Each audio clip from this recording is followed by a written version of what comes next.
Blasters വരുന്ന സീസണിനെ serious ആയി കണ്ട് സൈനിങ്സ് ഒക്കെ നടത്തുമെന്ന് ക്ലബ് സിഇഒ അഭിക് ചാറ്റർജി പറഞ്ഞപ്പോൾ സ്വാഭാവികമായ ആരാധകർ വലിയ പ്രതീക്ഷയോടെയാണ് കാത്തിരുന്നത്. എന്നാൽ കാര്യമായ ചലനങ്ങളൊന്നും തന്നെ ട്രാൻസ്ഫർ മാർക്കറ്റിൽ ബ്ലാസ്റ്റേഴ്സിന്റെ ഭാഗത്തുനിന്ന് ഇതുവരെ ഉണ്ടായിട്ടില്ല എന്നുള്ളതാണ് വാസ്തവം. റൂമറുകൾക്ക് മാത്രമാണ് കുറവില്ലാതെ ഈ ഒരു കാര്യത്തിൽ നിലനിൽക്കുന്നത്. എന്നാൽ ബ്ലാസ്റ്റേഴ്സ് ടീമിലെ ചില പടിയിറക്കങ്ങൾ ഇത്തവണ ഉണ്ടാകുമെന്നും അവിടെ മാത്രം ബ്ലാസ്റ്റേഴ്സ് ടീം റീപ്ലേസ്മെന്റ് കൊണ്ടുവരികയുള്ളൂ എന്നാണ് ആശിഷ് നേഗി തന്റെ ലൈവിൽ പറഞ്ഞിരുന്നത്. സോ അങ്ങനെ നോക്കിയാൽ ബ്ലാസ്റ്റേഴ്സിന്റെ ടീം ഒന്ന് പരിശോധിച്ചാൽ ഈ വർഷം ബ്ലാസ്റ്റേഴ്സുമായി കരാർ അവസാനിക്കുന്ന ചില താരങ്ങളുണ്ട്. എത്രയും പെട്ടെന്ന് തന്നെ ഈ താരങ്ങളുടെ കരാർ പുതുക്കിയില്ലെങ്കിൽ കരാർ അവസാനിച്ച് ക്ലബ്ബ് വിടാൻ സാധ്യതയുള്ള 3 താരങ്ങളാണുള്ളത്. ഇതിൽ ആദ്യത്തേത് നമ്മുടെ മുന്നേറ്റ നിര താരമായ കോമി പെപ്പറയാണ്. അദ്ദേഹത്തിന്റെ കരാർ ഈ വർഷം അവസാനിക്കുകയാണ്.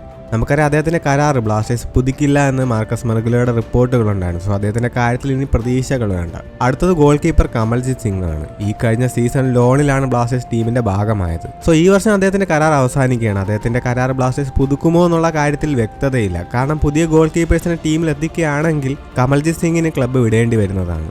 സോ അടുത്തത് ഇഷാൻ പണ്ഡിത്. അദ്ദേഹത്തിന്റെ കോൺട്രാക്ട് ബ്ലാസ്റ്റേഴ്സ് പുതുക്കില്ല. അതുകൊണ്ട് ക്ലബ്ബ് വിടാൻ തന്നെയാണ് സാധ്യത. കേരള ബ്ലാസ്റ്റേഴ്സ് വളരെ പ്രതീക്ഷയോടെ ടീമിലെത്തിച്ച താരമാണ് ഇഷാൻ പണ്ഡിത്. ബട്ട് പരിക്കും ഗെയിം ടൈമും ഒക്കെ അദ്ദേഹത്തെ വല്ലാണ്ട് തന്നെ ബാധിച്ചു എന്ന് തന്നെ പറയണം. ഇനി നമുക്ക് അടുത്ത ട്രാൻസ്ഫർ ജാലകത്തിൽ ബ്ലാസ്റ്റേഴ്സുമായി കരാർ അവസാനിക്കുന്ന ഒരുപാടധികം താരങ്ങളുണ്ട്. ആദ്യത്തത് Dusan Lagator, Noah Sadaoui, Milos Drincic, Aiban Dohling, Jesus Jimenez, Danish Farooq, Sachin Suresh, Muhammad Azhar, Muhammad Aimen, Muhammad Saheef. ഈ താരങ്ങളുടെ കോൺട്രാക്ട് അടുത്ത സമ്മറിലാണ് അവസാനിക്കുന്നത്.